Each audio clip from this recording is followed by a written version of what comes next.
మిత్రులారా, ఆరోగ్యాభిమానులందరికీ నమస్కారం. ఈరోజు ఊపిరితిత్తుల ఇబ్బందులకు సంబంధించిన విషయాల్ని కాస్త మీకు ఉపశమనం కలగడానికి వీలుగా ఒకటి రెండు అంశాలు మీ దృష్టికి తీసుకొద్దామని సిద్ధార్థ యోగ విద్యాలయం నుంచి భావించడం జరిగింది. సాధారణంగా ఉండే దగ్గు, జలుబు ఇలాంటి సరే అవి సీజనల్గా వచ్చేటువంటి సమస్యలు అయితే, అలా కాకుండా దీర్ఘకాలం ఊపిరితిత్తుల ఇమ్ముతో బాధపడుతూ ఉండడం, ఆయాసంతో బాధపడడం, ఉబ్బసంతో బాధపడడం, అంటే టాబ్లెట్స్ వేయడం కాకుండా ఒక రకంగా ఉదయం సాయంత్రం ఇన్హేలర్ పీలిస్తేనే కాస్త రిలాక్స్ వచ్చేటువంటి పొజిషన్లో ఉంటాం. ఇలాంటి ఇబ్బందులు చాలామంది ఎదుర్కొంటున్న విషయమే. దీనిలో తాత్కాలికంగా వచ్చేటువంటి సమస్యలను ఎదుర్కోవడానికేమో మీరు ఆ సమస్య వచ్చిన సందర్భంలో ఏ పరిస్థితులు కారణమయ్యాయి అని చెప్పి అనుకుంటే సరిపోతుంది. కానీ దీర్ఘకాలిక సమస్యల్లోనే ఇబ్బంది అవుతూ ఉంది. అందుకే దీర్ఘకాలిక ఇబ్బందులు ఉన్నవాళ్ళు, ఊపిరితిత్తుల సమస్యలు ఉన్నవాళ్ళు ఏ రకమైన జాగ్రత్తలు తీసుకుంటే మంచిదనేది ఉపశమనం కోసం మీకు 2-3 విషయాల దృష్టి తీసుకొస్తాను. ఒకటి, ఊపిరితిత్తుల సమస్యతో ఉన్నవాళ్ళు మొదట చేయాల్సింది మార్నింగ్, ఈవినింగ్ నీళ్లు తాగే విషయంలో జాగ్రత్త తీసుకోవడం. సాధారణంగా ప్రకృతి వైద్యంలో పొద్దున లెగ్గానే 2 గ్లాసులు నీళ్లు తాగండి, గంటకి 2 గ్లాసులు నీళ్లు తాగండి అని చెప్తాం. లేదా పొద్దున లెగ్గానే 1 లీటర్ నీళ్లు తాగండి, గంటకు 1 లీటర్ నీళ్లు తాగండి అని చెప్తూ ఉంటాం. ఫాలో అవుతూ ఉంటారు మిత్రులు, ఇష్టపడిన మిత్రులు ఫాలో అవుతూ ఉంటారు. అయితే ఊపిరితిత్తుల సమస్యలు ఉన్నవాళ్ళు సాధారణమైనటువంటి వాటర్ని అంతంతగా తీసుకుంటే ఇబ్బంది పడటం అనేది ప్రారంభంలో ఉంటుంది. కాబట్టి మీరు చల్లటి నీళ్లు, ఫ్రిజ్ వాటర్ తాగడం పక్కకు పెట్టండి. మామూలు చల్లటి నీళ్లు తాగటం కూడా కాకుండా, ఎందుకంటే వర్షాలు వస్తూ ఉన్నాయి, చలి పెరుగుతుంది, ఇబ్బందులు పెరుగుతాయి, ఊపిరితిత్తుల వాళ్ళు చాలా బాధపడుతూ ఉంటారు. ఈ సందర్భంలో మీరు గోరువెచ్చగా నీళ్లు తీసుకునే ప్రయత్నం చేయాలి. ఎంత అంటే ఉదయం లెగిసిన దగ్గర నుంచి మార్నింగ్ 10-10:30 వరకు తాగే నీళ్లు మొత్తం కూడా గోరువెచ్చగా ఉండాలండి. ఈ గోరువెచ్చగా ఉండాలంటే మొదట 2 గ్లాసులు గోరువెచ్చటి నీళ్ళు తాగండి, గంట గ్యాప్తో 2 గ్లాసులు గోరువెచ్చటి నీళ్ళు తాగండి. అక్కడి నుంచి ప్రతి హాఫ్ అన్ అవర్కి హాఫ్ గ్లాస్ చొప్పున 10:30 వరకు కూడా గోరువెచ్చటి నీళ్ళని అలా హాయిగా తాగేయండి. అంటే కాస్త హీట్ ఫామ్ అయ్యే పొజిషన్ రావాలి. ఆ నీళ్లు లోపలికి వెళ్ళడం ద్వారా అనీజినెస్ పలసబడి తేలిగ్గా ఉండేటువంటి పరిస్థితి రావాలి. అంటే చల్లటి నీళ్ళు తాగిన సందర్భాల్లోనేమో రేజ్ అవుతూ ఉంది కదా, నీళ్లు అసలే తాగకుండా మానేస్తేనేమో ఆ లోపల చిక్కబట్టం వల్ల తెగిపోదు, బయటికి రాదు, లేనిపోని ఇబ్బందులన్నీ వస్తూ ఉన్నాయి కదా. అలా కాకుండా ఆల్వియాల్స్ చుట్టూ పట్టి ఉండేటువంటి ఆ మెటీరియల్ అంతా లూజ్ కావడానికి వీలుగా వాటర్ ఇవ్వాలి. కానీ అది చల్లగా ఇవ్వద్దు, నార్మల్గా కూడా ఇవ్వద్దు, గోరువెచ్చగానే ఇవ్వాలి. ఈ దృష్టిలో పెట్టుకోండి. అలాగే మరొకటి, ఈవినింగ్ 5 నుంచి రాత్రి నిద్రపోయే దాకా తాగే నీళ్ళన్నీ కూడా గోరువెచ్చగానే ఉండాలి.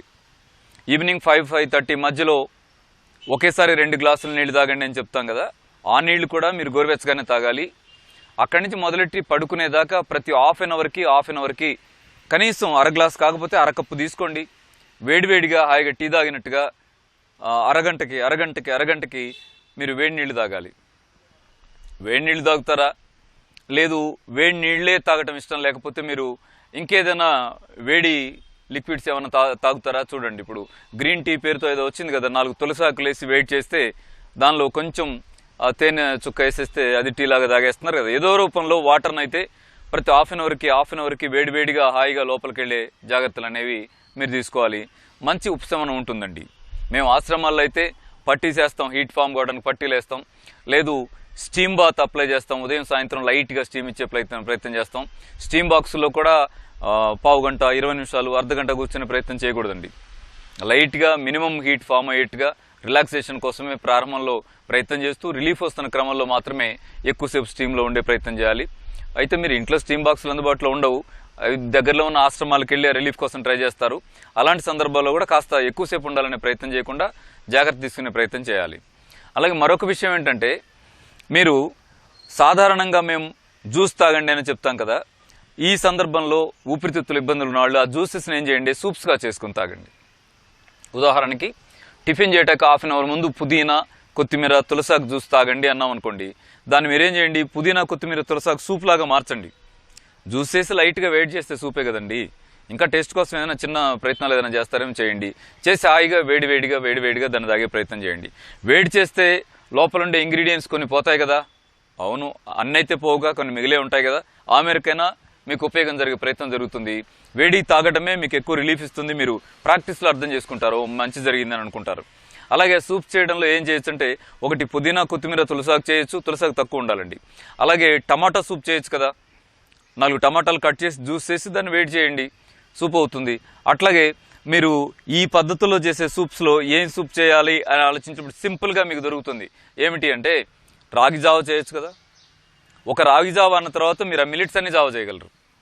రాగి జావ చేయొచ్చు, జొన్న జావ చేయొచ్చు, సజ్జ జావ చేయొచ్చు అని మొత్తం ఆ 9 రకాల మిల్లెట్స్ జావలు మీరు చేయొచ్చు కదా. లేదు దాంట్లో 4-5 రకాలు పౌడర్ చేసి ఆ పౌడర్ మిక్స్ చేసి ముందు నీళ్లు వేడి చేయండి. నీళ్లు వేడి చేసిన తర్వాత ఈ 5-6 రకాల మిల్లెట్స్తో చేసిన పౌడర్ని చన్నీళ్ళలో కలుపుకొని ఉంచుకొని ఆ నీళ్ళలో పోసేయండి. ఇది రాగి జావ చేస్తాను చూడండి, ఆ పత్తులో జావలు చేయండి, మిక్స్డ్ జావ చేయండి. అలాగే మీకు ఏంటి తెల్లగా ఉండే ఏమంటారండి, సగ్గుబియ్యం జావ చేయొచ్చు. అట్లాగే బార్లీ జావ చేయొచ్చు. ఇలా చాలా రకాల జావాలు చేసుకునేటువంటి అవకాశం మనకుంది. అది ఈ రోజులో ఉదయం ఒక జావ, మధ్యాహ్నం ఒక జావ, సాయంత్రం ఒక జావ, నైట్ నిద్రపోయే ముందు ఒక గ్లాసులో హాయిగా గోరువెచ్చగా రాగి జావ చేసుకొని తాగండి. ఇవన్నీ కూడా మీకు ఊపిరితిత్తుల విషయంలో చాలా ఉపశమనాన్ని ఇస్తాయి, దృష్టిలో ఉంచుకోండి. అయితే జావలు చేసే విషయంలో తీసుకోవాల్సిన జాగ్రత్త ఏంటంటే పాలు కలపొద్దు. మీరు జావ తయారు చేసి రాగి జావ తయారు చేసి దాంట్లో ఒక 1/2 గ్లాస్ పాలు పోసి తాగారనుకోండి, ఆ పాలు మీకు నెగిటివ్ మెటీరియల్గా పనిచేస్తాయి. కాబట్టి ఊపిరితిత్తుల సమస్యలు ఉన్న వాళ్ళు పాలు తాగొద్దు. వేడివేడిగా పాలు తాగినప్పుడు రిలీఫ్ వస్తుంది, అది పాల వల్ల వస్తున్న రిలీఫ్ కాదు, వేడివేడిగా తాగటం వస్తున్న ఈజీ. దాన్ని మీరు వేడివేడిగా తాగటానికి జావను వాడుకోండి, సూప్స్ వాడుకోండి, కానీ పాలు ఉపయోగించేటువంటి ప్రయత్నం చేయొద్దు. అలాగే మీకు ఇబ్బంది పెట్టే అంశాలుగా ఏముంటాయంటే హార్డ్ ఫుడ్ ఏది కూడా తిన్నా మీకు రిస్క్ అవుతుందండి. కాబట్టి మీరు ఆ ఇబ్బంది నుంచి బయటపడే దాకా 3-4 నెలల పాటు ఈ కోడిగుడ్లు, మాంసము, చేపలు, ఆయిల్ రైస్, బిర్యానీలు ఉంటాయి కదా, వాటికి ఎంత దూరంగా ఉంటే మీకు అంత మేలు జరుగుతుందో దృష్టిలో పెట్టుకోవాలి. అలాగే మరొక పాయింట్ ఉంది, ఊపిరితిత్తుల ఇబ్బందులతో బాధపడే వాళ్ళు మీరు ఎంత వీలైతే అంత త్వరగా తినే ప్రయత్నం చేయాలి. ఉదాహరణకి మనం 8:30కి తింటాం, 9ంటికి తింటాం, లేకపోతే 8ంటికి తింటాం కాదు, మీరు శుభ్రంగా 5:30-6ంటికి హాయిగా తినేసే ప్రయత్నం చేయండి. అప్పుడు ఎంత తేడా ఉంటుందంటే, మీరు చాలామంది ఇన్హేలర్ పీల్చేవాళ్ళు అర్ధరాత్రి అని అంటూ ఇన్హేలర్ పీలాల్సిన అవసరం వచ్చిందంటారు కదా, మీరు 5ంటికి 5:30కి తినేసే ప్రయత్నం చేయండి. నేను చెప్పిన ఈ వేడి నీళ్ళ పద్ధతి, సూప్స్ పద్ధతి పాటించండి. మీకు రాత్రిపూట ఇన్హేలర్ పీలాల్సిన అవసరం రాలేదండి అనే సందర్భం వచ్చి ఖచ్చితంగా మీరు కాల్ చేసి చెప్తారు, అవునండి రిలీఫ్ ఉంది, ఇంకా ఏం చేయాలని అడుగుతారు. మీరు ఇది ఇంట్లో చేసే ప్రయోగాలతో పాటు మీరు ఏం చేయాలంటే, ఇది కొంచెం సెన్సిటివ్ ఇష్యూ, అందువల్ల మీరు దగ్గరలో ఉన్న ప్రకృతి ఆశ్రమాలు ఏమున్నాయని గమనించండి. మీకు చాలా రాష్ట్రంలో చాలా ప్రాంతాల్లో జిల్లాకు ఒక ప్రకృతి ఆశ్రమం ఉంది, పెద్దదో చిన్నదో. వాటి మీద ఆధారపడుతూ ప్రకృతి వైద్యుల సలహా తీసుకుని దీంట్లో నుంచి బయటపడడానికి తగిన జాగ్రత్తలు తీసుకుంటూ ముందుకెళ్లాలని మనస్ఫూర్తిగా ఆశిస్తూ, ఈ వీడియోతో మీకు సమస్యలు పరిష్కారం కాకపోతే మేము బుధవారం, గురువారం, శుక్రవారం 3 రోజులు నేలకొండపల్లి ప్రకృతి ఆశ్రమంలో ఉదయం 9 నుంచి సాయంత్రం 5 వరకు ఉంటాం. మీకు ఏదైనా ఇబ్బంది ఉందనిపిస్తే ఇంట్లో చేసుకుని సలహా కోసం వీలైతే రావచ్చు. నాది ప్రధానమైనటువంటి సలహా అయితే మీకు దగ్గరలో ఉన్న ప్రకృతి ఆశ్రమాన్ని కలవండి, అక్కడ స్టీమ్ బాత్ ఉంటుంది. అలాగే మీకు హీట్ ఫామ్ కావడానికి, ఈ ఎలిమినేట్ కావడానికి వీలైన పరికరాలు ఉంటాయి, వాటిని ఉపయోగించుకొని మీరు ఈ ఊపిరితిత్తుల సమస్య నుంచి బయటపడాలని మనస్ఫూర్తిగా మిమ్మల్ని వేడుకుంటున్నాను. ఈ వీడియో నచ్చినట్లయితే లైక్ చేయండి, షేర్ చేయండి. మరిన్ని లేటెస్ట్ అప్డేట్స్ కోసం మా ఛానల్ను సబ్స్క్రైబ్ చేయండి.